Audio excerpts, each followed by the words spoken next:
Quand on parle d'histoire de l'informatique, on parle en fait d'histoire de l'électronique. L'électronique est née en 1908 avec l'invention du tube à vide par un Américain qui s'appelle Lee De Forest, qui a inventé ce tube à vide, avec du vide à l'intérieur, et qui a permis derrière la naissance de toute l'électronique, la radio, la télévision et également l'informatique. Donc la brique fondatrice, c'est 1908, ça fait une centaine d'années qu'on a inventé ce premier composant.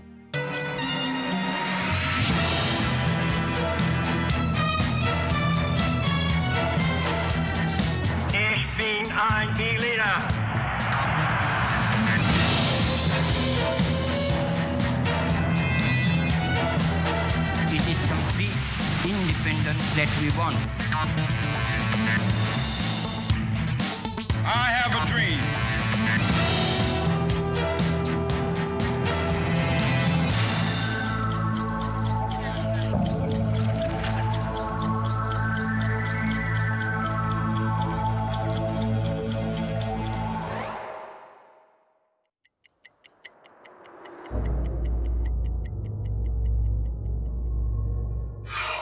Pendant longtemps, la circulation de l'information entre les hommes est restée limitée par les capacités de transport humaines et animales. Il a fallu attendre la révolution industrielle du 19e siècle avec l'apparition de nouveaux outils technologiques pour que les communications se fassent rapidement à l'échelle mondiale. Les débuts de l'électricité, l'invention du télégraphe, du téléphone, la mise à jour des propriétés des ondes électromagnétiques ont ouvert la porte à de multiples applications et aux premiers réseaux de communication de type analogique basés sur le principe de la modulation d'un signal électrique. La Seconde Guerre mondiale provoque un nouveau bouleversement plus décisif encore, avec les premières machines à crypter les communications comme l'Enigma et l'arrivée des supercalculateurs puis des premiers ordinateurs qui investissent au cours des années 50 et 60 le monde de l'entreprise et des administrations. En 40 ans à peine, l'informatique révolutionne la société et permet le passage de techniques analogiques aux techniques numériques, c'est-à-dire au codage de l'information à l'aide de signaux le plus souvent binaires. Cette révolution numérique affecte très rapidement tous les domaines de l'audiovisuel et des télécommunications avant de connaître sa consécration à partir du milieu des années 1990 avec l'ouverture du réseau Internet au grand public. Le monde entre dans l'ère des médias numériques en réseau, tandis qu'une certaine forme de convergence s'instaure entre les nouveaux outils d'information et de communication issus des progrès de l'informatique, des télécommunications et de l'audiovisuel. Véritable structure autonome capable d'intégrer des fonctions aussi diversifiées que celles d'écouter de la musique, de photographier, de filmer, de naviguer sur Internet ou bien encore de visionner des chaînes de télévision, le téléphone mobile en est peut-être le plus bel exemple aujourd'hui. Mais pour bien comprendre tout ce qui s'est passé, revivons étape par étape tous ces événements.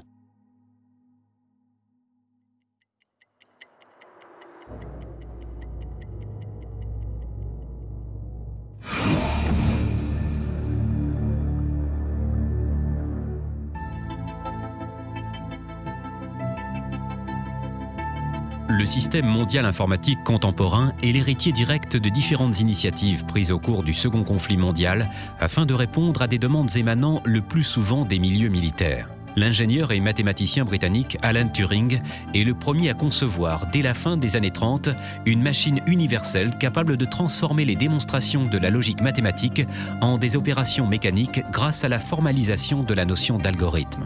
Le principe de l'ordinateur programmable est né. Pendant la guerre, Turing est placé à la tête de l'équipe de la Government Code and Cipher School, GC&CS, installée à Bletchley Park au nord de Londres et chargée de casser les codes de la machine de chiffrement allemande Enigma. En fait, en 1939, les Allemands inventent une machine de cryptage qui est électromécanique, elle n'est pas encore électronique. Cette machine de cryptage s'appelle Enigma. Elle est basée également sur les travaux qui sont faits en Pologne où des mathématiciens développent un outil pour pouvoir crypter les communications entre l'état-major et les troupes. Et donc, les Allemands envoient à partir de l'état-major les instructions de déplacement des troupes, de qui attaquer, à quel moment, etc., sous forme de messages codés par Enigma. Cette dernière ressemble à première vue à une simple machine à écrire. Il s'agit en réalité d'un appareil électromécanique à rotor monté sur cylindre d'une grande efficacité et nécessitant la présence de deux opérateurs. Le premier tape le message à transmettre à l'aide du clavier, chaque pression entraînant la rotation des cylindres dont la fonction est de substituer une lettre par une autre qui apparaît sur un voyant éclairé. Cette lettre de substitution, prise en note par le deuxième opérateur, varie à chaque utilisation. Un P devient par exemple un C la première fois, puis un G la fois suivante. Des millions de combinaisons sont donc possibles. Adoptée par la Wehrmacht dès 1937, puis peu après par la Kriegsmarine et la Luftwaffe, la machine Enigma est sur le plan technologique à l'origine des premiers pas de l'intelligence artificielle. Bien entendu, les Anglais veulent décrypter Enigma. Décrypter Enigma pour pouvoir savoir où les Allemands vont attaquer. Pour décrypter, il faut plus de puissance que pour crypter. Mais surtout la mise au point par les Polonais puis par les Britanniques dès 1938 d'un appareil de décryptage automatique des messages transmis par Enigma permet une avancée décisive dans le domaine des calculateurs électroniques. Plus complexe encore qu'Enigma, un téléscripteur allemand doté de rotors fait également l'objet de recherches poussées de la part de l'équipe d'ingénieurs et de mathématiciens de Bletchley Park. Et donc on invente en Angleterre en 1942 Colossus, qui est le tout premier ordinateur. Il a été développé en un seul exemplaire. Ce Colossus, il va permettre de décrypter les messages allemands. Leurs travaux contribuent à la mise au point par Max Newman et Alan Turing en 1943 du Colossus, considéré comme le premier véritable ordinateur de l'histoire. Constitué de 1500 lampes, capable de lire 5000 caractères par seconde et d'effectuer divers types de calculs, il est également en mesure de programmer d'autres machines et de s'arrêter lui-même après avoir inscrit ses résultats sur un ruban de papier. On dit que c'est en partie grâce à l'invention de l'ordinateur que l'on va gagner la Seconde Guerre mondiale, parce que les Anglais auront su avant, sans que les Allemands le sachent, quelles étaient leurs intentions, où ils allaient attaquer, etc. Parallèlement à ces réalisations, de nouvelles avancées sont accomplies pendant la guerre aux États-Unis. Alors que plusieurs milliers de scientifiques et de techniciens sont mobilisés autour du projet Manhattan, la mise au point des premières bombes atomiques nécessite un nombre très important de calculs. De même, l'armée américaine est à la recherche à partir de 1943 de calculateurs capables de résoudre les problèmes de balistique et d'établir de nouvelles tables de tir. C'est dans ce contexte qu'est conçu l'ENIAC, premier ordinateur entièrement électronique. Achevé en novembre 1945 et dévoilé au public en février de l'année suivante par ses concepteurs John William Mauchly et John Eckert, cette machine de 30 tonnes occupe une surface de 160 mètres carrés.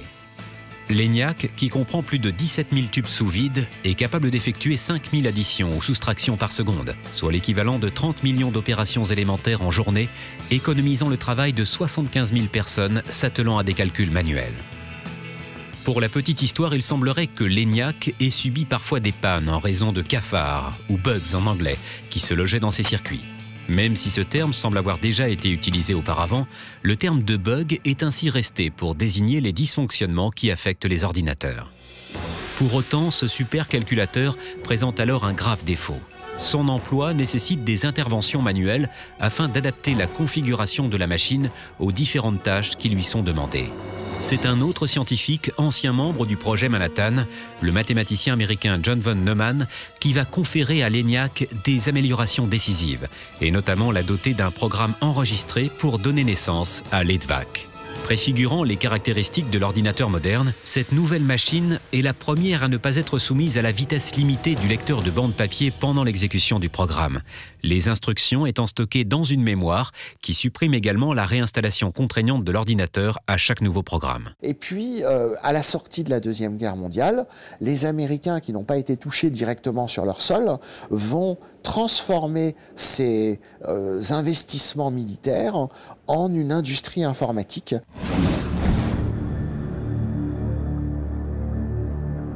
L'informatique investit désormais le champ des grandes entreprises, des collectivités territoriales et des administrations.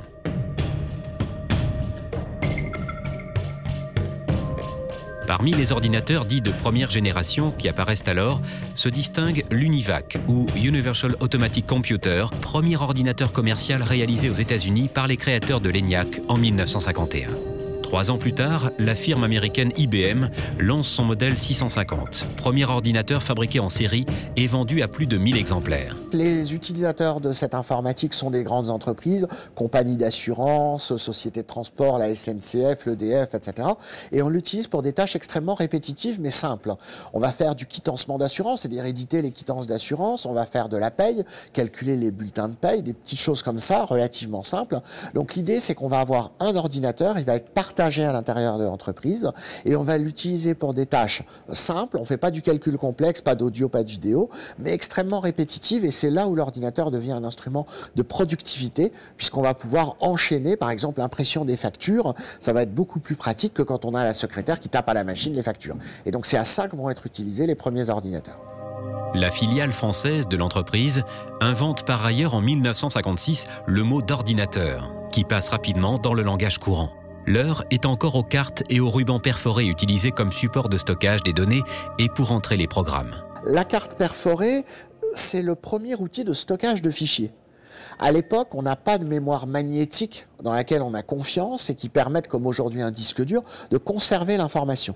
La carte perforée, c'est 80 caractères, 80 colonnes. Chaque caractère est perforé sur une colonne avec un code, un peu comme le Morse ou le Braille. Si je perfore la ligne 1 et la ligne 2, c'est un A, la ligne 1 et la ligne 3, c'est un B. Et donc, cette carte perforée va contenir de l'information que je vais ensuite alimenté à l'intérieur de mon ordinateur. On n'utilise pas de clavier à l'époque. On va rentrer les cartes perforées dans le lecteur de cartes perforées et c'est ça qui va permettre d'alimenter l'ordinateur. Donc c'est à la fois l'outil de stockage et l'outil de saisie d'informations. Donc en fait là on est à l'intérieur d'un ordinateur, on est dans les années 60, je suis un peu assis à la place de l'informaticien et derrière moi on a l'ensemble des armoires qui composent une machine.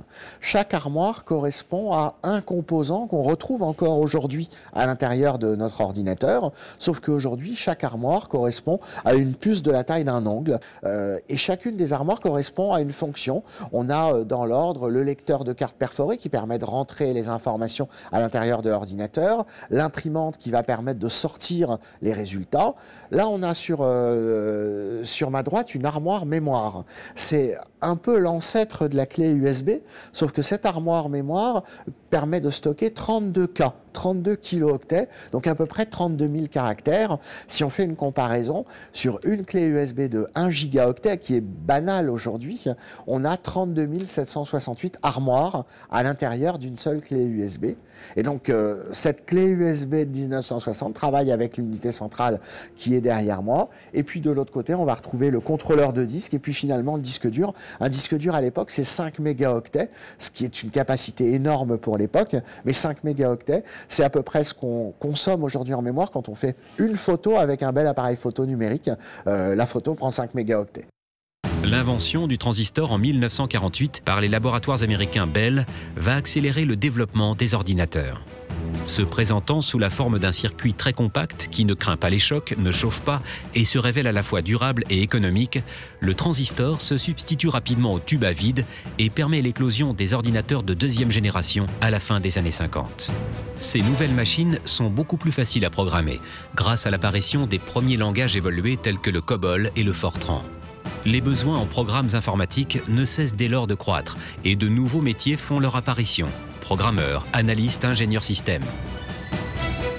L'industrie du logiciel émerge peu à peu. Dès 1960, IBM contrôle près de 70% du marché mondial. La troisième génération voit le jour à partir de 1965 et se caractérise par des machines à la fois plus compactes et beaucoup plus puissantes que les modèles des générations précédentes. Elles comprennent des circuits intégrés, des disques magnétiques ainsi qu'un système d'exploitation complet, la série la plus prolifique de l'époque étant celle des IBM 360, tous compatibles entre eux, qui conquièrent la majeure partie du marché à partir de 1964. IBM, dans les années 60, a développé ce fameux ordinateur qui s'appelle le 360, en même temps que des systèmes qui permettaient de stocker des informations et que l'assemblage de ces systèmes de stockage d'informations et de cette capacité de traitement informatique a été une rupture dans l'industrie de l'informatique, puisqu'elle a permis aux entreprises de traiter un certain nombre de volumes d'informations qui leur permettaient d'optimiser leur performance. Au même moment, la compagnie française des machines Bull lance son premier ordinateur multitâche, le Gamma 60. À la fin des années 60, afin de rendre les machines encore plus compactes et de gagner en performance, sont mis au point les circuits intégrés qui permettent de relier en un même bloc des dizaines de composants électroniques et notamment plusieurs transistors. Cette évolution va de pair avec une augmentation de la capacité des mémoires ainsi que de la vitesse d'accès et de la fiabilité, ouvrant la voie à un phénomène dont les conséquences vont s'avérer révolutionnaires, celui des micro-ordinateurs.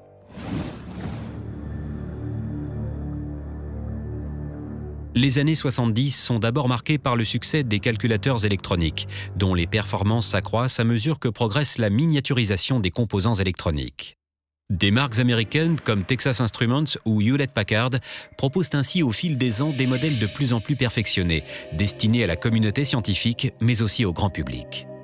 Dans le même temps, une jeune entreprise américaine, Intel, réussit à placer tous les transistors qui constituent un processeur sur un seul circuit intégré, donnant ainsi naissance au premier microprocesseur, l'Intel 4004. Le microprocesseur, ça consiste à graver sur une galette de silicium les informations que l'on avait auparavant à l'intérieur de ces armoires.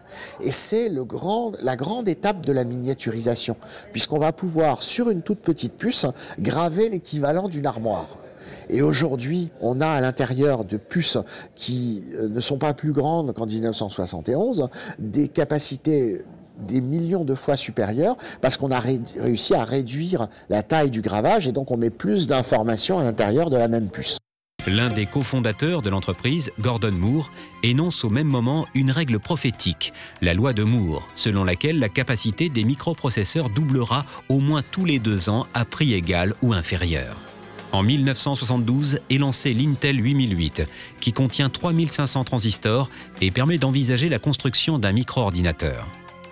La petite société française R2E est la première à concevoir une machine de ce type, pour répondre à une commande de l'INRA, l'Institut agronomique, qui souhaite alors disposer d'un système fiable de mesure et de calcul de l'évapotranspiration des sols. 2 Français, il faut rendre hommage aux Français, André Truong et François Gernel, inventent le micro-ordinateur. C'est-à-dire qu'ils prennent un microprocesseur, ils mettent autour un peu de mémoire des entrées-sorties et ils créent le Micral-N, le tout premier micro-ordinateur au monde. C'est une invention française, même si on n'a pas forcément été capable de le transformer en un produit largement commercialisé.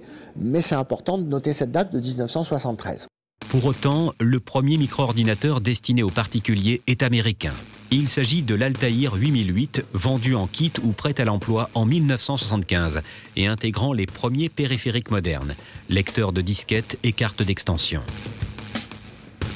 L'année suivante, 2 jeunes passionnés d'informatique, Steve Wozniak et Steve Jobs, fabriquent dans un garage californien un micro-ordinateur vendu aux amateurs, l'Apple I, qui est le premier à combiner un clavier, un microprocesseur et une connexion à un moniteur. Cette innovation majeure, confirmée par l'Apple II, sorti en 1977, et premier ordinateur personnel fabriqué à grande échelle, assure la fortune de ses concepteurs et propulse Apple en tête des ventes de la micro-informatique. Si le principe même des ordinateurs centraux de grande dimension destinés aux professionnels reste toujours d'actualité, comme le témoigne le lancement en 1976 du premier superordinateur Cray One, capable d'effectuer 100 millions d'opérations par seconde, la part prise par la micro-informatique ne cesse de progresser. À la fin des années 70, on va voir apparaître les premiers micro-ordinateurs. Je dirais pas grand public parce que pour l'instant, c'est une clientèle d'informaticiens, de passionnés qui vont acheter des machines qui sont relativement chères. On est encore très loin d'un usage grand public. Lorsque vous démarrez la machine, elle ne fait rien. Il faut la programmer. Et donc, il faut connaître les langages de programmation. Il faut parfois même bidouiller des cartes d'extension à l'intérieur. On n'est pas dans un usage grand public. C'est en effet à cette époque que l'informatique sort définitivement des laboratoires de recherche militaire et civile pour pénétrer massivement les entreprises, les administrations et les professions libérales grâce à l'apparition de nouveaux outils que sont les programmes de gestion ou de traitement de texte et les tableurs standardisés. À partir de 1981, on va voir apparaître l'IBM PC, qui est le premier ordinateur à grande diffusion. IBM, qui est présent dans les entreprises par l'intermédiaire de ces gros ordinateurs, va ensuite pousser le PC comme la nouvelle génération d'ordinateurs. On n'est pas encore dans le grand public parce que l'IBM PC vaut 45 000 francs au moment de sa sortie en France en 1983. Donc extrêmement cher, c'est-à-dire plus cher qu'une voiture neuve. Et donc, dans les entreprises, on va commencer à utiliser cette machine-là pour du traitement de texte, pour du tableur, pour des opérations d'entreprise. Devenu machine de référence grâce à l'arrivée massive d'ordinateurs dits compatibles, le PC bénéficie par ailleurs de l'alliance stratégique passée dès l'origine entre IBM et une jeune entreprise américaine spécialisée dans la réalisation de logiciels, Microsoft. Il fallait absolument développer un système d'exploitation qui permette de faire fonctionner ces micro-ordinateurs qu'on appelait les PC. Il se trouvait que sur le marché aux États-Unis, il y avait un petit génie qui s'appelait Bill Gates, dont j'ai cru comprendre que la famille était assez proche d'IBM à l'époque et à qui on a demandé de développer un système d'exploitation qui s'appelait le DOS. Et puis de ce système d'exploitation, c'est devenu la grande entreprise Microsoft qu'elle est aujourd'hui. Fondée par Bill Gates et Paul Allen, cette dernière impose ainsi peu à peu son système d'exploitation MS-DOS, ainsi que sa suite bureautique autour du logiciel de traitement de texte Word. Si pendant plusieurs années le marché de l'informatique familiale est âprement disputé entre différentes sociétés comme Commodore, Sinclair ou Atari, le PC s'impose peu à peu comme le standard hégémonique. Seul Apple, qui lance en 1984 le Macintosh, machine à l'interface graphique conviviale et originale basée sur l'utilisation de la souris, propose une alternative sérieuse au PC. Si on se rappelle à l'époque comment ça fonctionne, quand j'allume un IBM PC, il me répond c'est 2 points supérieurs. Et puis, il faut que je connaisse les commandes. Pour copier un fichier, je vais faire copie, espace, A, 2 points, étoile, point, étoile, espace, B, 2 points. Donc, il faut connaître tous ces langages-là. Lorsque j'allume mon Macintosh, d'abord, il me dit bonjour.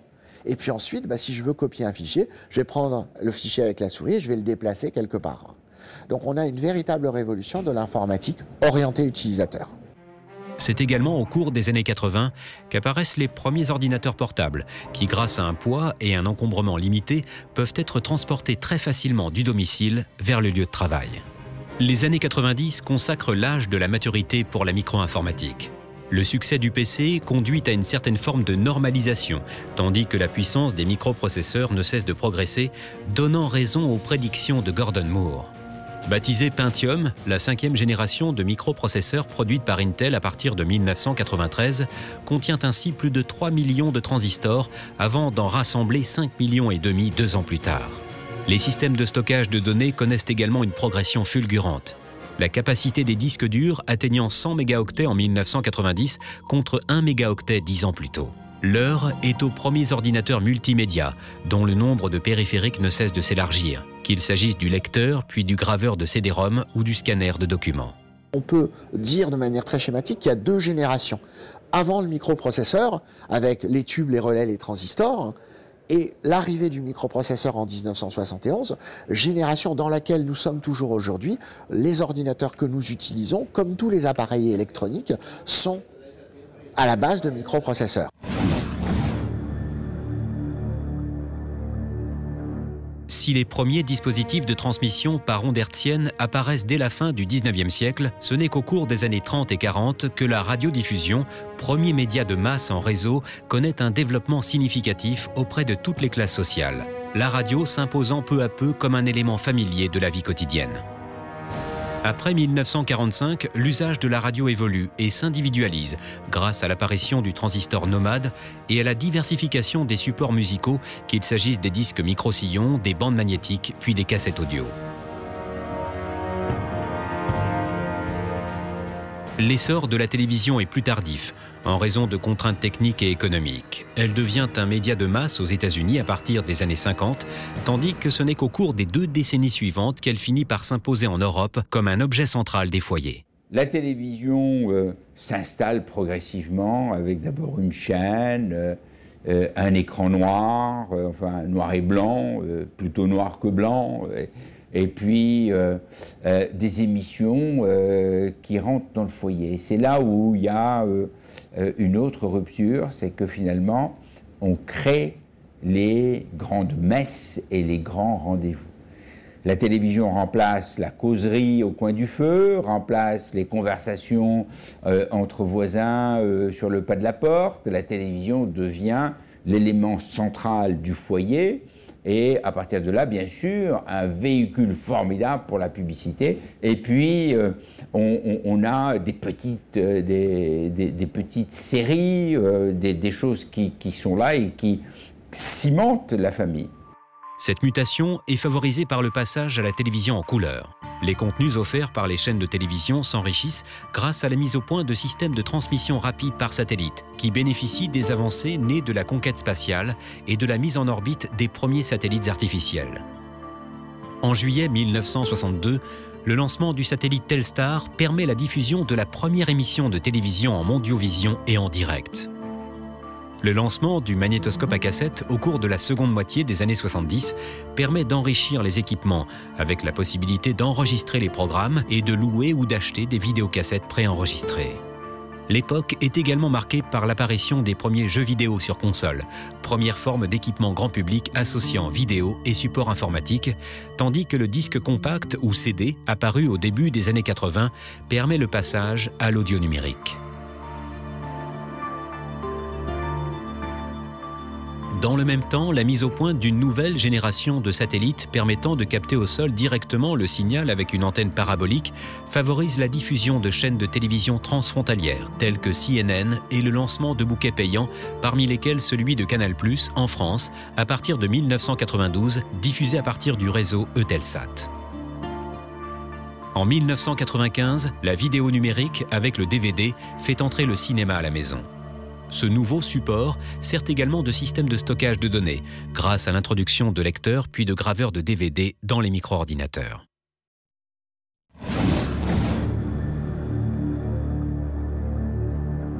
Mis au point au XIXe siècle, le télégraphe électrique demeure pendant longtemps le principal réseau d'échange de messages textuels et d'images fixes, notamment grâce à l'utilisation de terminaux mécaniques tels que le téléx, avant que l'usage du télécopieur ou fax ne se généralise dans les années 70. La nouveauté du facsimilé par rapport au télégraphe, qui lui est inventé dans les années 1830, c'est que le télégraphe permet d'envoyer un message avec des lettres, tandis que le fax reprend des dessins de l'écriture, et donc permet d'envoyer des plans.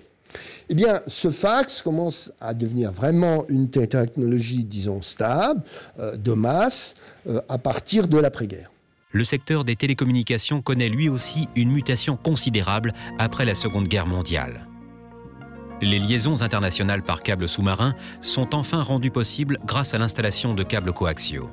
L'adoption, dans les années 80, de la fibre optique, capable de transmettre un signal sur les longueurs d'onde de la lumière, permet d'accroître de nouveau la largeur de bande disponible. Mais c'est surtout la pénétration de l'électronique puis de l'informatique dans les réseaux téléphoniques qui fait entrer la télécommunication dans une nouvelle dimension, celle des NTIC ou Nouvelles Technologies de l'Information et de la Communication. Dans un premier temps, les centraux téléphoniques chargés de gérer l'interconnexion des postes entre eux sont dotés au cours des années 50 de commutateurs électromécaniques qui se substituent aux opératrices qui effectuaient cette tâche manuellement.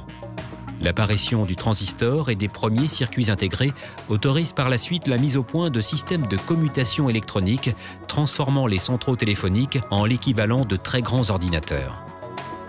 Entamée au début des années 70, cette numérisation de la communication ouvre dès lors de nouvelles perspectives, et notamment celle de proposer aux utilisateurs la retransmission de sons, de textes, d'images et de données sur un seul réseau.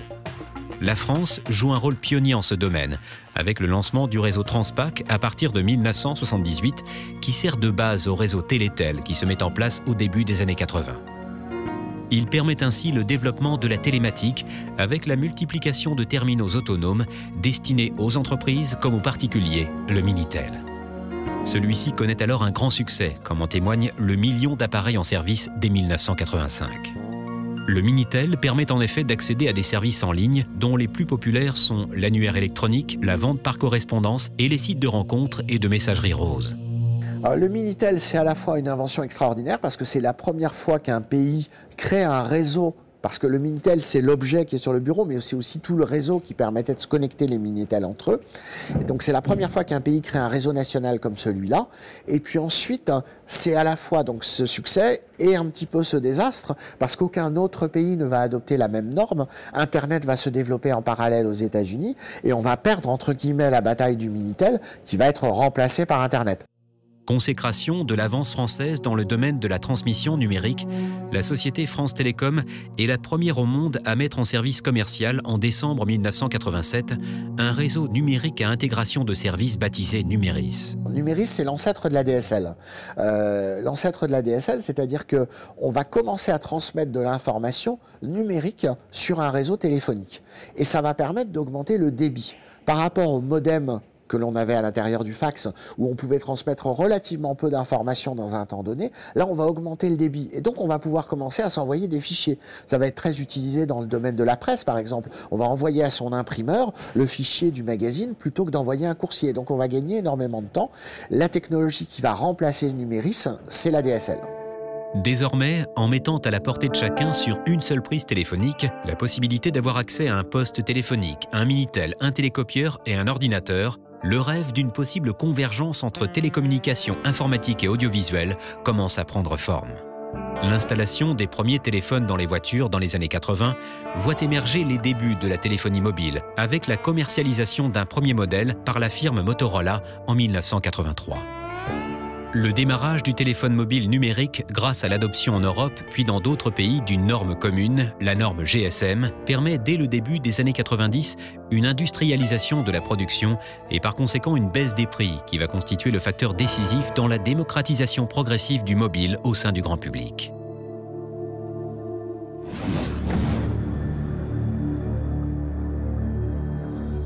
Pour comprendre l'origine de cette innovation révolutionnaire, il convient de se replonger dans le contexte de la guerre froide.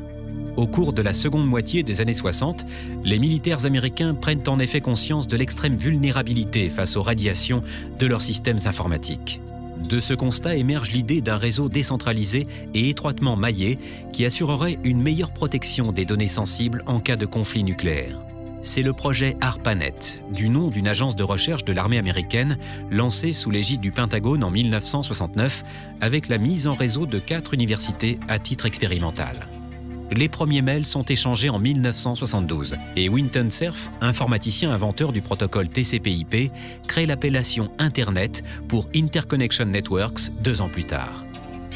Le nombre d'ordinateurs connectés va dès lors croître régulièrement pour atteindre 300 000 en 1990.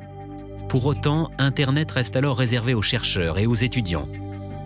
L'innovation majeure de l'Internet est la création en 1989 du World Wide Web, ou toile d'araignée mondiale, par le CERN. Fonctionnant avec un protocole particulier HTTP ou Hypertext Transfer Protocol, le web révolutionne l'Internet grâce à la mise en place d'un système hypermédia ou hypertexte, le HTML, qui sert à baliser les documents. Des logiciels complémentaires font alors leur apparition afin de faciliter l'accès aux documents référencés. Les navigateurs tels que Netscape, lancé en 1995, les annuaires comme Yahoo, créé en 1994, et les moteurs de recherche parmi lesquels Google, apparu en 1998. Avec le web, Internet tient ainsi son application grand public, le système étant définitivement démocratisé à partir de 1993. La très forte croissance conjointe de la téléphonie mobile, de la télévision numérique, qu'il s'agisse du satellite, du câble ou du numérique terrestre et du web, permet enfin d'aboutir à cette convergence numérique des contenus tant espérés. Celle-ci se manifeste par le basculement sur le net de contenus variés et de la stratégie suivie par les fournisseurs d'accès à l'Internet qui développent des offres de bouquets de services, associant Internet, télévision, vidéo, radio, téléphonie. Dans le même temps, la multiplication des terminaux dits nomades continue, favorisée par la promotion de la transmission sans fil Bluetooth qui ouvre de nouvelles perspectives, comme des échanges entre caméscope et appareils photo numériques, téléphone, PDA et GPS, lecteur MP3 et enregistreur sonore. L'ordinateur servant généralement de passerelle à tous les supports. Au-delà, les téléphones portables se muent de plus en plus en structures autonomes capables d'intégrer des fonctions diversifiées, parmi lesquelles la possibilité d'écouter de la musique, de prendre des photos, de filmer, de naviguer sur Internet ou bien encore de visionner des chaînes de télévision. Au début des années 2000, le déploiement de réseaux d'accès à haut débit comme le câble et surtout la DSL provoque une mondialisation encore plus rapide du web. Promu comme un espace de gratuité totale, celui-ci est perçu comme une ressource infinie d'informations, de renseignements, de connaissances et de contenus. Dans son sillage se développe une culture particulière, celle de l'open source, c'est-à-dire des logiciels libres, à l'image du système d'exploitation Linux. En ce sens, le web s'est mué en un véritable espace de création et de socialisation pour les internautes, et ne cesse de s'élargir avec la démultiplication des plateformes de communication que sont Facebook, MSN ou MySpace. Internet et l'entrée dans l'ère des médias numériques en réseau ont définitivement fait basculer le monde dans le 3e millénaire.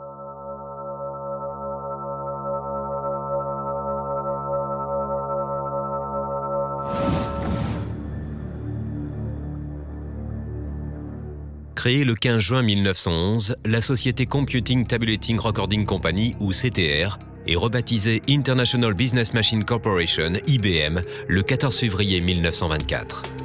Basée à New York, l'entreprise est alors spécialisée dans la fabrication de machines électrocomptables, de balances, mais aussi d'horloges industrielles, de tabulateurs, de machines à écrire électriques et de cartes perforées. C'est à la fin de la Seconde Guerre mondiale, en 1944, qu'IBM se tourne vers l'informatique avec la mise sur le marché du calculateur à grande puissance Mark I, financé conjointement avec l'Université de Harvard. L'entreprise devient une grande firme internationale auquel sont rattachées de nombreuses filiales de par le monde. Introduite en 1964, la série des IBM 360 est la première d'une large famille d'ordinateurs à utiliser des logiciels interchangeables et des équipements périphériques.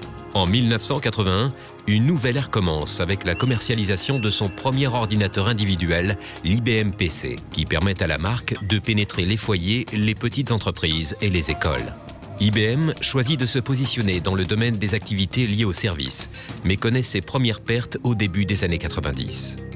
Surnommé Big Blue en raison de son fameux logo, IBM parvient peu à peu à se redresser en orientant ses activités vers les entreprises.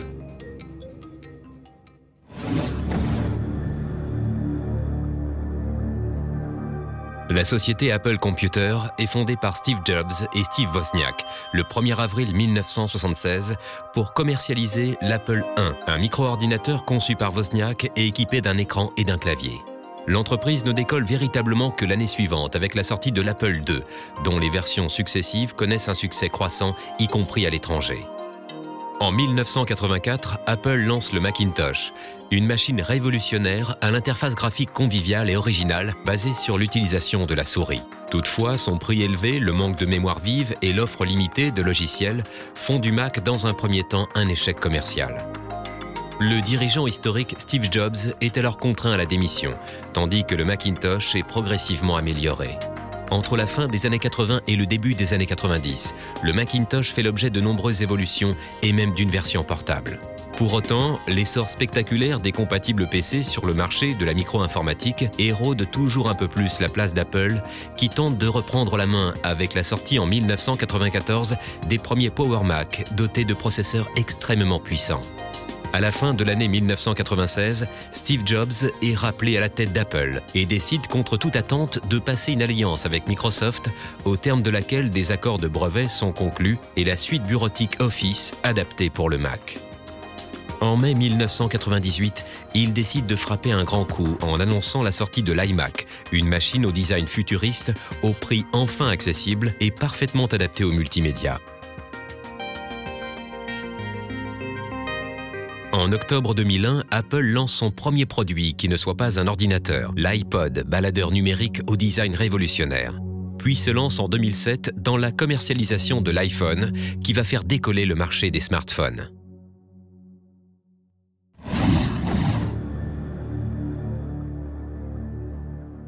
La société Microsoft est née dans la ville d'Albuquerque, au Nouveau-Mexique, en avril 1975, fondée par deux jeunes étudiants, Bill Gates et Paul Allen. Ces derniers souhaitent alors commercialiser le logiciel Altair Basic, qu'ils ont créé pour le premier micro-ordinateur américain, l'Altair 8800. En 1980, l'entreprise passe un partenariat avec IBM pour équiper leurs PC du système d'exploitation MS-DOS, tout en se réservant le droit de vendre des licences à d'autres constructeurs. Le rapide développement d'ordinateurs compatibles PC équipés du MS-DOS de Microsoft va dès lors faire la fortune de l'entreprise.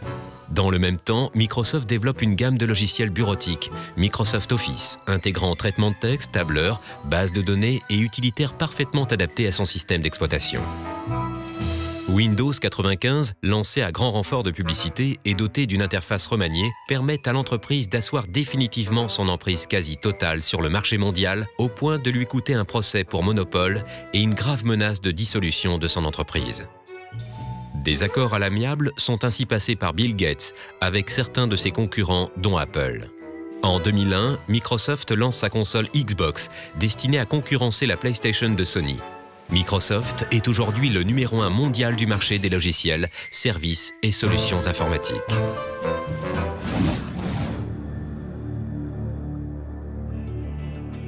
Le nom de domaine Yahoo est déposé par deux étudiants de l'université de Stanford, David Filo et Jerry Yang, en janvier 1994, tandis que l'entreprise du même nom est fondée en mars 1995 à Sunnyvale, en Californie, sa cotation en bourse intervenant un an plus tard.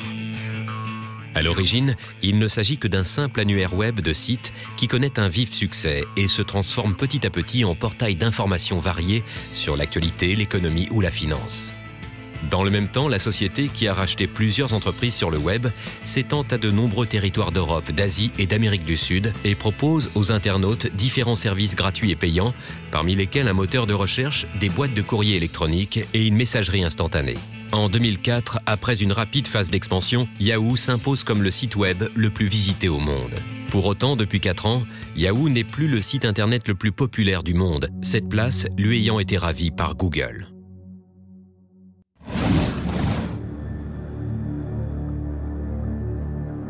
C'est en septembre 1997 que deux étudiants de l'université de Stanford aux États-Unis, Larry Page et Sergey Brin, déposent le nom de domaine google.com.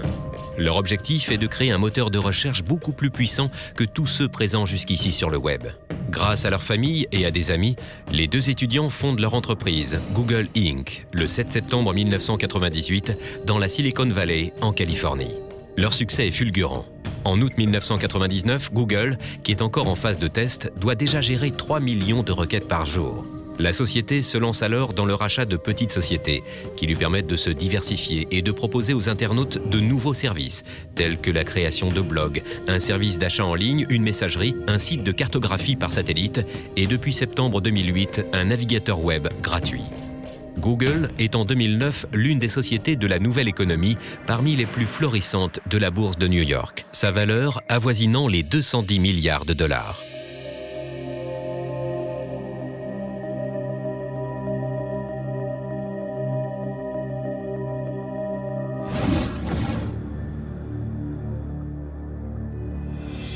Au cours des 15 dernières années, le grand public a eu accès à une gamme sans précédent de produits radicalement nouveaux. Au-delà des progrès croissants des composants électroniques, cette démocratisation de l'accès au numérique a été rendue possible par une baisse spectaculaire des prix qui a transformé les équipements électroniques en des biens de consommation courante. Tandis que le parc mondial d'équipements numériques n'a fait que croître, les utilisateurs ont progressivement souscrit à des abonnements, leur donnant accès à des services associant Internet, téléphonie fixe ou mobile, télévision ou vidéo à la demande.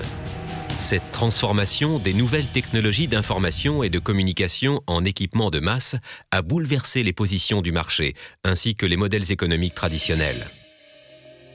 La révolution numérique a eu ainsi pour effet de provoquer une dématérialisation des contenus à l'origine de comportements qui ne sont plus fondés uniquement sur l'échange marchand. Les transferts de fichiers via le peer-to-peer ont totalement bouleversé l'organisation industrielle du secteur du disque notamment et contraint ce dernier à trouver un nouveau modèle socio-économique. En imposant la gratuité comme modèle dominant, Internet a également rendu nécessaire la mise en place de nouvelles règles dans le but de protéger le droit d'auteur. Une autre idée qui est extraordinaire, c'est puisque on a la toile et puisqu'il y a la possibilité de communiquer de la sorte, pourquoi pas commercer?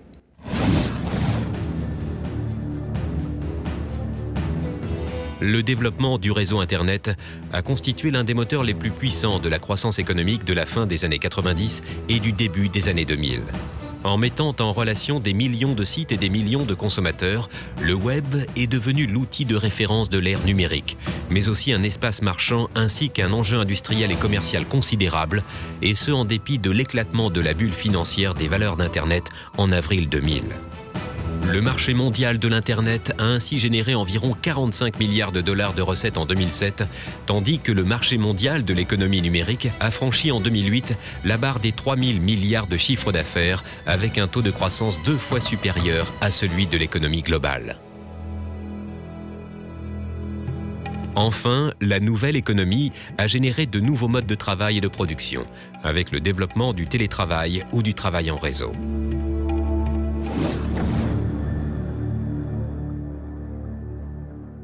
Dès l'origine, l'accès aux nouvelles technologies de l'information et de la communication est inégal sur la planète, les pays de l'hémisphère nord assurant les 2/3 des exportations de produits et de services en ce domaine et les pays du sud le tiers restant. cette fracture numérique tend pourtant à se réduire, la Chine et l'Inde s'imposant peu à peu comme des acteurs majeurs de ces nouvelles technologies. Le taux de pénétration d'Internet et l'utilisation de la téléphonie mobile connaissent ainsi une progression fulgurante dans les pays en voie de développement en raison de la réduction sensible des coûts d'accès à ces technologies. De toutes les technologies d'information et de communication qui se sont développées au cours du XXe siècle, c'est la technologie qui s'est diffusée la plus rapidement. C'est également un outil qui a permis à de très nombreuses populations, si on pense par exemple à des femmes africaines qui jouent souvent un rôle important dans le petit commerce agricole, de détail, eh bien finalement de pouvoir plus facilement pratiquer leur activité commerciale grâce au téléphone mobile. D'autres fractures numériques existent cependant à des échelles plus locales, notamment entre les villes et les campagnes, mais aussi d'un point de vue sociologique. Un fossé tend ainsi à se creuser entre ceux qui utilisent toutes les potentialités des nouvelles technologies de l'information et de la communication pour leur accomplissement personnel ou professionnel et ceux qui ne sont pas en mesure d'exploiter ces potentiels en raison d'un déficit d'accès au haut débit ou d'argent.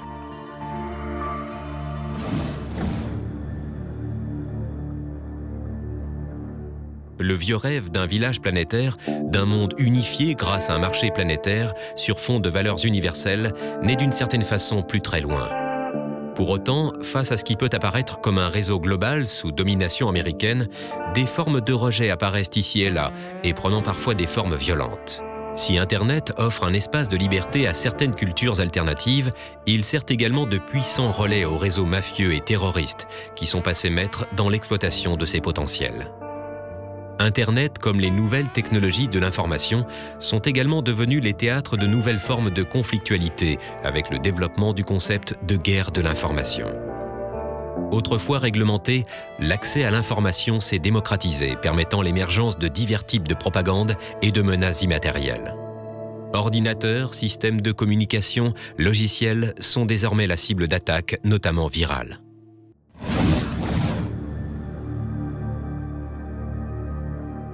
Le numérique a révolutionné nos comportements sociaux et notre manière d'appréhender le monde. Dans un contexte de développement sans limite du réseau Internet, l'information est devenue protéiforme et se développe en flux continu. Grâce à de nouveaux espaces informatifs créés, à chaque instant et sur n'importe quel coin du globe, par des tiers ou par lui-même, chaque individu entre en interrelation avec d'autres et permet le développement de forums, blogs, réseaux, communautés virtuelles. On échange des informations, on s'informe, on va chercher l'information dans les blogs, les sites dans lesquels on a le plus confiance, et puis on croit à l'information qui nous est donnée un peu comme un tuyau.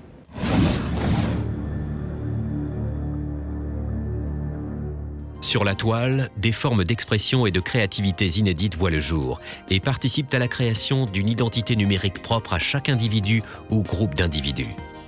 Les technologies de l'information sont désormais partie prenante de toutes les sphères de la société, qu'il s'agisse du champ médiatique, politique, économique ou culturel, et nul ne peut les ignorer.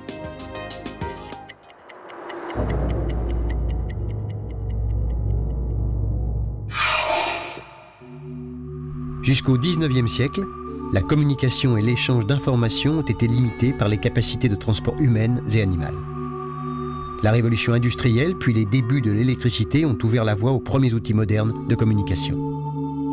C'est à l'issue de la Seconde Guerre mondiale qu'un pas décisif est franchi.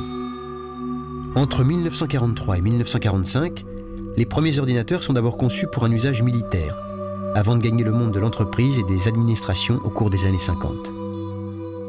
L'invention du transistor en 1948 accélère le développement de l'informatique avec des ordinateurs de plus en plus puissants et dont la taille ne cesse de diminuer, tandis que les premiers langages informatiques voient le jour. Au milieu des années 60, les ordinateurs de la troisième génération font leur apparition, avec les premiers circuits intégrés, disques magnétiques et systèmes d'exploitation complets, dont l'IBM 360 est le meilleur représentant. Les décennies 70-80 sont marquées par la naissance de la micro-informatique qui déferle dans le monde économique avant de toucher le grand public. En outre, la mise au point de logiciels de plus en plus conviviaux achève de faire de l'ordinateur l'outil indispensable du monde du travail contemporain. Les premiers jeux vidéo sur console marquent la naissance d'équipements grand public, associant vidéo et support informatique, tandis que le disque compact ou CD permet le passage à l'audio numérique. La numérisation de la communication, entamée au début des années 70, est en marche, alors que les centraux téléphoniques se transforment en véritables superordinateurs. Le Minitel français, lancé au milieu des années 80, permet le développement de la télématique et anticipe la création d'un premier réseau numérique associant télécommunications, informatique et audiovisuel. Dans le même temps, le téléphone mobile fait ses premiers pas. La micro-informatique entre alors dans l'âge de la maturité et se banalise en Occident tant dans le monde de l'entreprise qu'auprès du grand public. Mais surtout, le réseau Internet, né aux États-Unis à partir d'un projet militaire dès 1969, s'ouvre à la société tout entière à partir de 1993 par le biais du World Wide Web créé 4 ans plus tôt. Les autoroutes de l'information sont définitivement ouvertes et avec elles, l'ère des médias numériques en réseau. Le grand public s'approprie rapidement ces nouveaux outils, accélérant les progrès technologiques. La convergence des contenus numériques est en marche, alors que les terminaux dits nomades se multiplient au début des années 2000 grâce au passage au réseau d'accès à haut débit et à la promotion des transmissions sans fil. Le web devient un espace de création et de socialisation pour les internautes, mais aussi un espace marchand, ainsi qu'un enjeu industriel et commercial considérable. Même si les pays de l'hémisphère sud connaissent un réel retard en matière d'équipement, la fracture numérique se réduit entre le nord et le sud. La révolution numérique a bouleversé nos sociétés, faisant naître de nouveaux types de comportements et de nouvelles formes de pratiques consuméristes et de communication avec l'apparition de réseaux sociaux.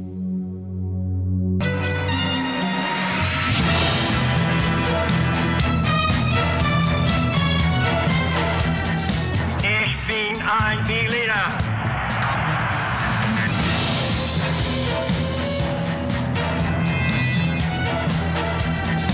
Power that pervades everything. I have a dream.